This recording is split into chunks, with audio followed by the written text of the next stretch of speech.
हनुमान जी का दिव्य जन्म। माता अंजनी की पावन कथा। अपने पूर्व जन्म में माता अंजनी एक अप्सरा थी जिनका नाम था पूजिकस्थला। वे स्वर्गलोक में इंद्रदेव की सभा में रहती थी और अत्यंत सुंदर तथा चंचल स्वभाव की थी। एक दिन अपनी चपलता में उन्होंने एक महान तपस्वी ऋषि की तपस्या में विघ्न डाल दिया। क्रोधित होकर उस ऋषि ने उन्हें श्राप दिया, तुम अगले जन्म में वानरी योनि में जन्म लोगी, चंचल और वनवासी स्वरूप में।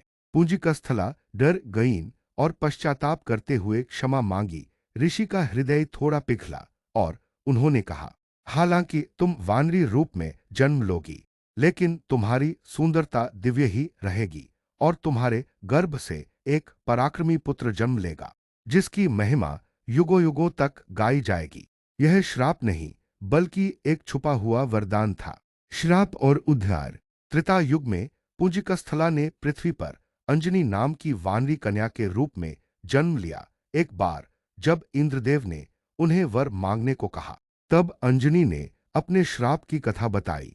कैसे उन्होंने एक बंदर समझकर उस पर फल फेंके थे, जो वास्तव में एक ऋषि थे। तपस्या भंग होने से उन्होंने श्राप दिया था, लेकिन ऋषि ने अंत में यह भी कहा, यदि तुम्हारा मुख वानर जैसा हो जाए तो भी सच्चा प्रेम तुम्हारा साथ नहीं छोड़ेगा। इंद्र ने उन्हें सुझाव दिया कि वे पृथ्वी पर जाए, वहां उनका जीवन साथी उनका इंतजार कर रहा है।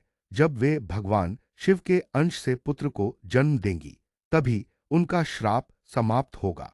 केशरी से मिलन।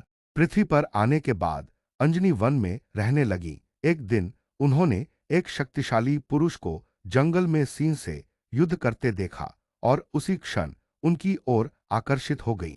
जैसे ही उस पुरुष ने उनकी ओर देखा, श्राप के प्रभाव से अंजनी का मुख वानर जैसा हो गया। वे रोने लगी। उस पुरुष ने अपना परिचय दिया। वह थे वानर राज केशरी, जो इच्छानुसार मानव रूप धारण कर सकते थे। उन्होंने अंजनी से कहा कि उन्हें उनकी सुंदरता नहीं, उनका मन प्रिय है। उनका प्रेम परवान चढ़ा और वे विवाह बंधन में बंध गए। पुत्र की कामना और तपस्या।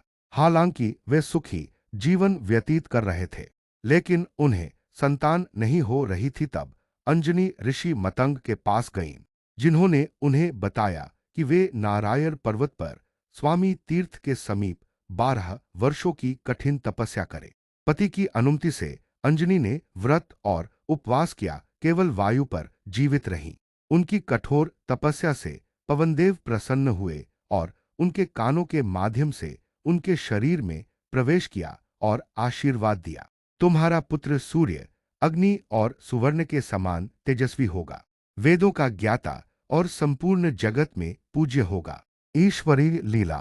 उधर अयोध्या में राजा दशरथ ने पुत्रेष्टि यज्ञ कराया। यज्ञ के अंत में अग्निदेव ने दिव्य खीर का पात्र प्रदान किया, जो उनकी रानियों को देना था।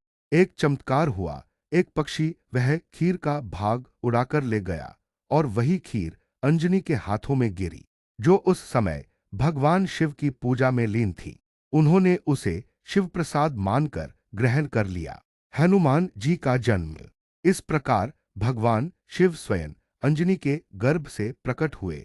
चैत शुक्ल पूर्णिमा की पावन रात्रि को हनुमान जी का जन्म हुआ। एक दिव्य बालक, जिनका मुख वानर जैसा था लेकिन शक्ति देवताओं के समान। वे अंजनी के पुत्र होने के कारण अंजनेय, पवन देव के आशीर्वाद से पवन पुत्र और वातात्मज कहे गए। माता अंजनी का यह अवतार केवल इसीलिए हुआ था कि वे बजरंगबली को जन्म दे, भगवान राम के सबसे बड़े भक्त और सेवक। उनकी कथा तपस्या, श्रद्धा, प्रेम और दिव्य मातृत्व की अद्भुत मिसाल है और उन्हीं के कारण यह संसार हनुमान जी जैसे अमर भक्त का साक्षात्कार कर पाया।